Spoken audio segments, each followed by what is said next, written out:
Polisi jemput paksa Panji Gumilang. Kamarudin Simanjuntak siap mendampingi.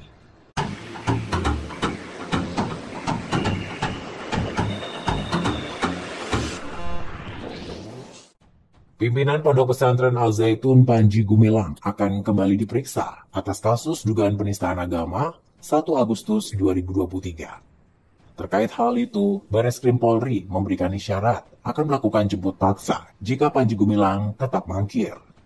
Menurut Dirtipidum Bareskrim Polri, Brigjen Polisi Juhandani Raharjo, penjemputan paksa merupakan wewenang yang harus dilakukan. Penyidik mempunyai kewenangan yang akan dilaksanakan tentu saja secara undang-undang. Ketentuan kita akan menggunakan ketentuan ataupun peraturan yang ada, katanya. Juhandani juga mengatakan dalam agenda pemeriksaan lanjutan, Panji Gumilang masih dihadirkan sebagai saksi. Kami panggil sebagai saksi untuk menjelaskan tentang apa yang menjadi perbuatan atau yang dituduhkan oleh pelapor, ucapnya.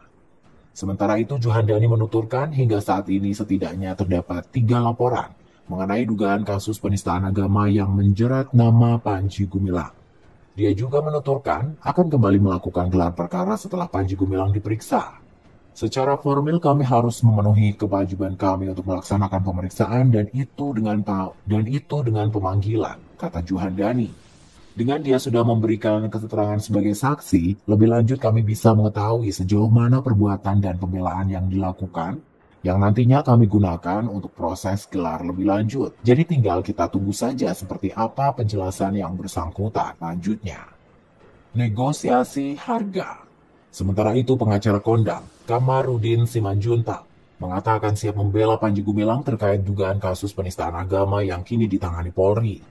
Hal itu diungkapkan Kamarudin usai dirinya dan tim bertemu dengan Panji Gumilang di Ponpes Al Zaitun, Indramayu, Jawa Barat beberapa waktu lalu.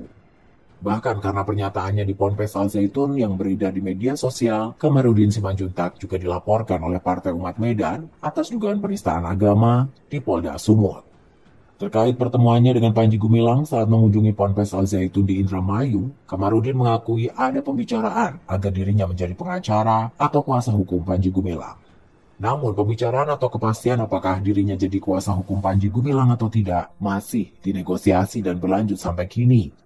Belum bang, harganya negosiasi bang, kata Kamarudin Simanjuntak saat ditanya apakah dirinya sudah menjadi pengacara Panji atau belum.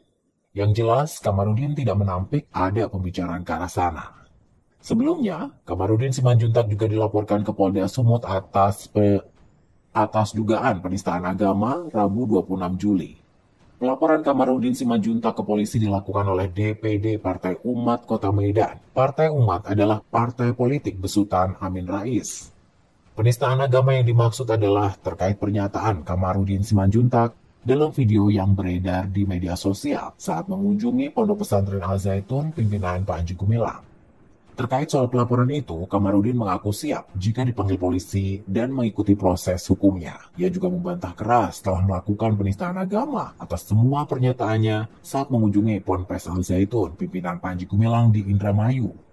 Agama apa yang saya nista, kata Kamarudin saat dikonfirmasi soal pelaporan dirinya atas dugaan penistaan agama. Menurut Kamarudin, jika yang dimaksud adalah agama Islam, maka itu sama sekali tidak benar. Tidak benar itu bang, katanya singkat. Sebab, kata Kamarudin, apa yang dimaksudkan di dalam video yang beredar hanya menceritakan saja pendapat orang terhadap tudingan penistaan agama ke Panji Gumilang yang menyatakan bahwa Al-Quran adalah karangan manusia. Waktu itu, Prof. Dr. Panji Gumilang tidak mau menjawab, katanya.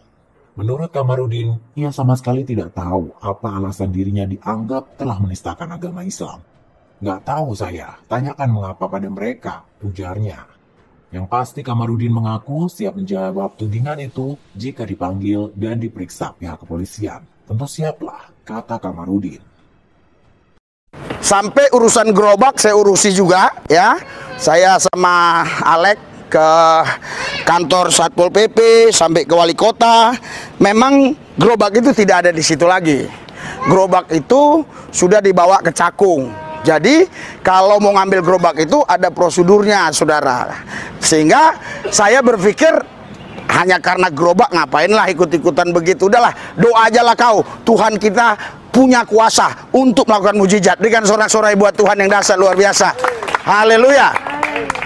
Dan saudara, tadi saya ketemu dengan salah seorang pejabat ya di kepolisian.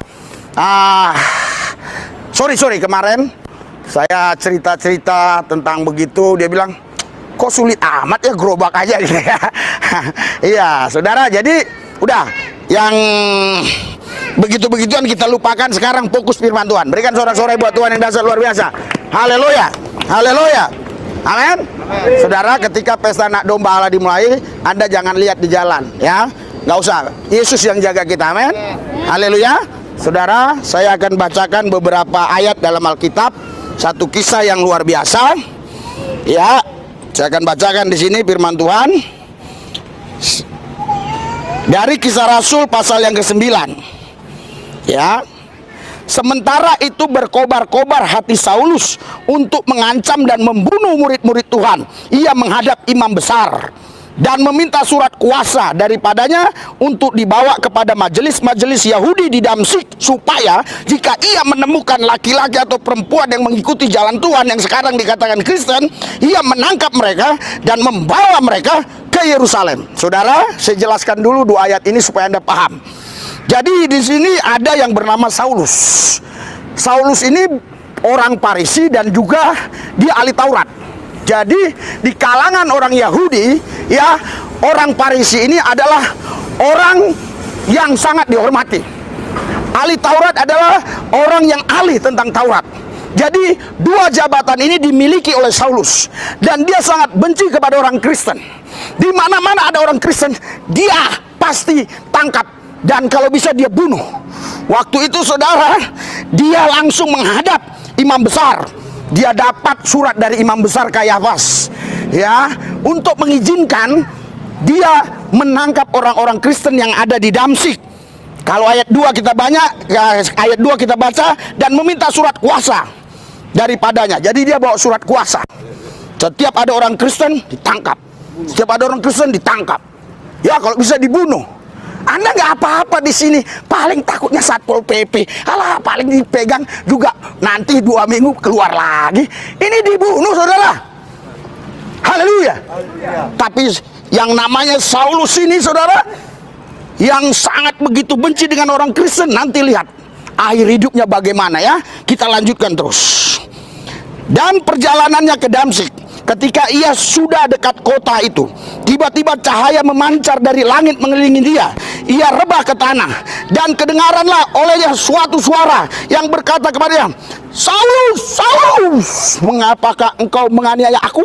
Jawab Saulus, siapakah engkau Tuhan?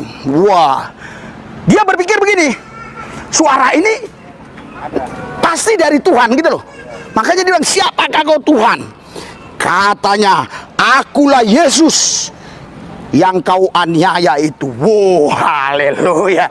Saudara, padahal dalam kisah cerita ini, dalam sejarah manuskrip apapun, ini si Saulus ini tidak pernah berjumpa dengan Yesus.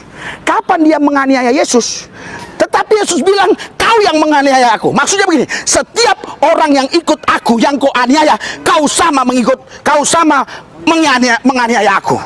Jadi saudara, ketika ada orang yang berbuat jahat terhadap saudara, jangan balas dengan kejahatan. Kita punya Tuhan, sanggup membela kita. Berikan sorak-sorai buat Tuhan kita yang dahsyat luar biasa. Haleluya.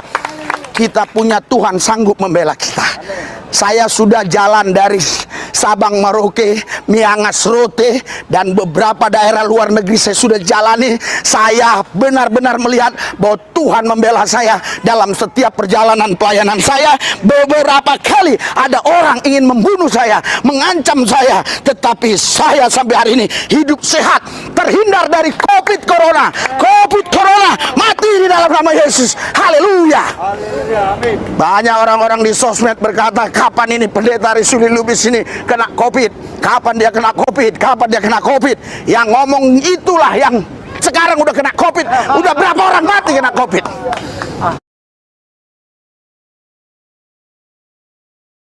Berapa tempat, saudara, yang datang ratusan di Duri, itu belum new normal. Masih dilarang orang berkumpul, belum new normal.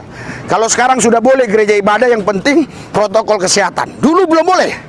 Kita buat acara yang hadir luar biasa di Duri, ya.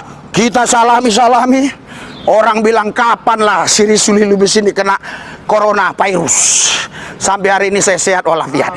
Berikan sorak-sorai buat Yesus Tuhan kita. Haleluya.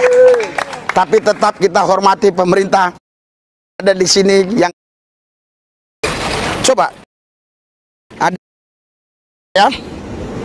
Ananias tadi takut karena dia dengar suara Tuhan, malah dia bilang, Saulus saudaraku, luar biasa.